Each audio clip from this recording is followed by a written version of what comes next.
Hello दोस्तों, स्वागत है आप सभी का मेरे यूट्यूब चैनल बिगनर्स विद सूरज में। आज मैं आप लोगों के सामने class 9th CBSE chapter number 1 French revolution के ऊपर जो सोशल साइंस का पहला चैप्टर है इतिहास का, उनके बारे में डिस्कस करूंगा। इसके बाद हम लोग इसमें कई पार्ट्स आएंगे, पार्ट 1, पार्ट 2। मेनली ये होगा कि पार्ट 3 तक जाकर के इस चैप्टर को हम लोग क्या कर देंगे, कवर अप करने की कोशिश करेंगे, जो मेजर इंसिडेंट्स की बात करते हैं, घटनाओं की बात करते हैं। तो आइए शुरू करते हैं। यहाँ पर सबसे पहला आप देख सकते हैं कि भाई चैप्टर का नाम जो है द फ्रेंच रेवोल्यूशन, फ्रांसीसी क्रांति। इसमें हम बात करेंगे कारण क्या था, कब हुआ, क्यों हुआ, और इसके बाद वहां की जो सोसाइटी कितने भागों में क्या थी, डिवाइड थी या विभाजित थी, उनके बारे में चर्चा करेंगे। आखिर वो कौन कौन से रीजन थे जिससे कि फ्रेंच जो है कई भागों में क्या हो गया, बट गया, वहां की सोसाइटी कई भागों में बट गई। इसके पीछे अनेकों कारण है जिसको हम लोग हाईलाइट करने की कोशिश करेंगे। तो सबसे पहली बात यहां पर हम लोग दोस्तों इसको शुरू करने से पहले फ्रेंच रेवोल्यूशन के कारण के बारे में जानते हैं कि आखिर कारण वो कौन कौन से थे। सबसे पहली बात तो ये है कि जो फ्रांस के जितनी भी जनता थी उनको ये लगने लगा कि वहां पर जो राजा है उनको मरवाने के लिए अपने मिलिट्री को, अपने सैनिक को उन्होंने क्या कर दिया, ऑर्डर दिया। क्यों?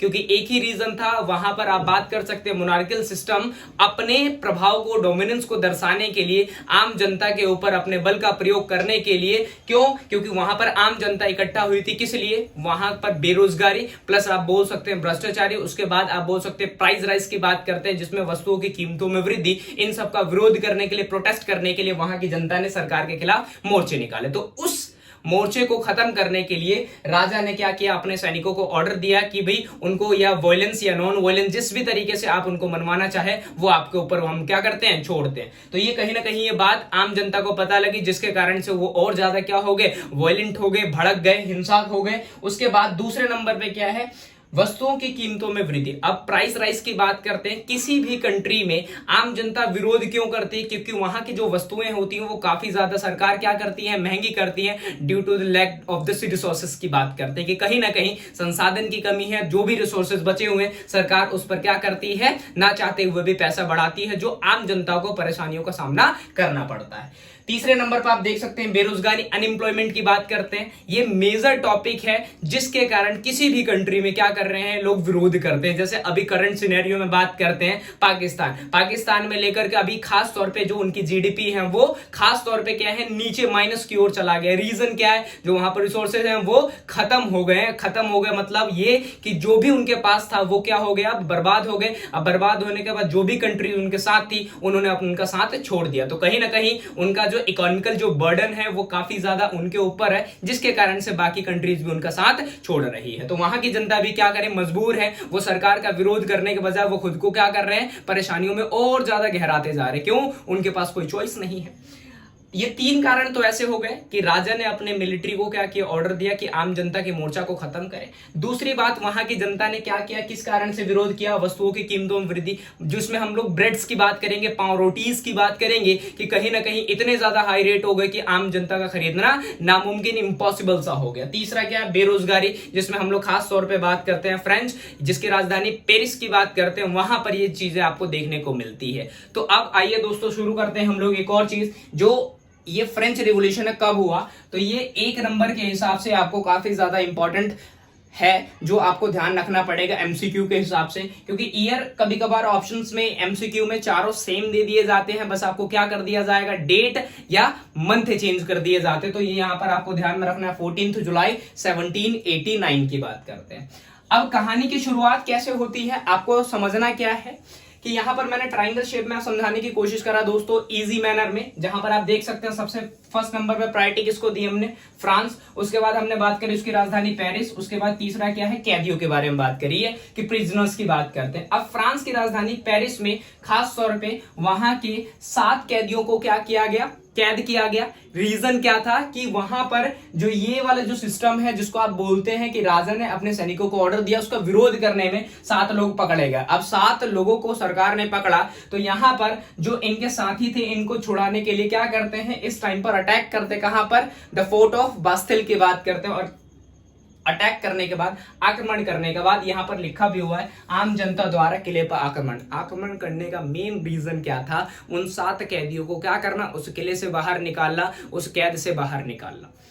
उसके बाद यहां पर हम लोग दोस्तों फ्रेंच सोसाइटी के बारे में बात करते हैं। जो हमारा पार्ट 2 आएगा उसमें हम लोग टैक्सेस के बारे में बात करेंगे, कर के बारे में बात करेंगे कि किस तरीके से जो पोप था, हायर क्लास था, नोबल क्लास था, वो किस तरीके से आम जनता जिसको पीजेंट क्लास बोलते हैं, आप लेबर क्लास के नाम से जानते हैं, उनसे किस तरीके से टैक्स कलेक्ट करता था, जिसमें हम लोग पढ़ेंगे टीथ और टैली के बारे में। तो उससे पहले हम लोगों को सोसाइटी को समझना बेहद जरूरी है। जो फ्रेंच रिवॉल्यूशन की बात करते हैं वहां पर उससे पहले समाज कितने भागों में बटा हुआ था दोस्तों? 3, जिसमें हम लोग पढ़ते हैं ई स्टेट फर्स्ट, सेकंड और थर्ड। फर्स्ट पर डोमिनेंस किसका था? पोप की बात करते हैं, क्योंकि आपको देखने को मिलता है जो यूरोप है वहां पर क्रिश्चियनिटी सबसे ज्यादा, ईसाईकरण की बात करते हैं वहां पर ईसाई धर्म वाले ज्यादा है। जैसे अपने इंडिया की बात करते हैं, इंडिया में सबसे ज्यादा जो मेजोरिटी की बात करते हैं, बहुमतता की बात करते हैं, वो किस धर्म का है? जैसे हम लोग जानते हैं SMSI के नाम से, हिंदू मुस्लिम सिख ईसाई। अगर इंडिया के बारे में बात करें, हिंदू सबसे ज्यादा, सेकंड नंबर पे मुसलमान, थर्ड पे सिख और फोर्थ पे क्या है? ईसाई। अगर इसको हम अपोजिट डायरेक्शन में देखने की कोशिश करें यूरोप के नजरिए से, तो यहां पर सबसे पहला क्या आता है? आपका क्रिश्चियनिटी के बारे में बात करते हैं, जिसको हम लोग क्या बोलते हैं? ईसाई के नाम से जानते हैं। अब वहां पर आपको चर्च देखने को मिलता है। तो चर्च में दोस्तों कौन होते हैं? जैसे हम मंदिर में पुजारी की बात करते हैं, उसके बाद हम वैसे ही ईसाई धर्म में हम लोग क्या बात करते हैं कि चर्च में आपको पादरी देखने को मिलता है। तो पूरे यूरोप पर आप बात करेंगे 18वीं सेंचुरी के एंड में जाकर के पूरा कब्जा किसका था? यूरोप पर पादरियों की बात करते हैं। सेकंड में बात करते हैं नोबेलिटी क्लास, कुलीन वर्ग के बारे में। ये कुलीन वही होते थे जो खास तौर पे अपने आप को रिच गाय के रूप में समझते थे, जिसमें हम लोग किसकी बात करते हैं? लॉयर्स की बात करते हैं, बिजनेस क्लास की बात करते हैं, उन सब के बारे में। एक वर्ड इसमें आता है दोस्तों, गिल्ड। अब ये गिल्ड क्या होता है? A group of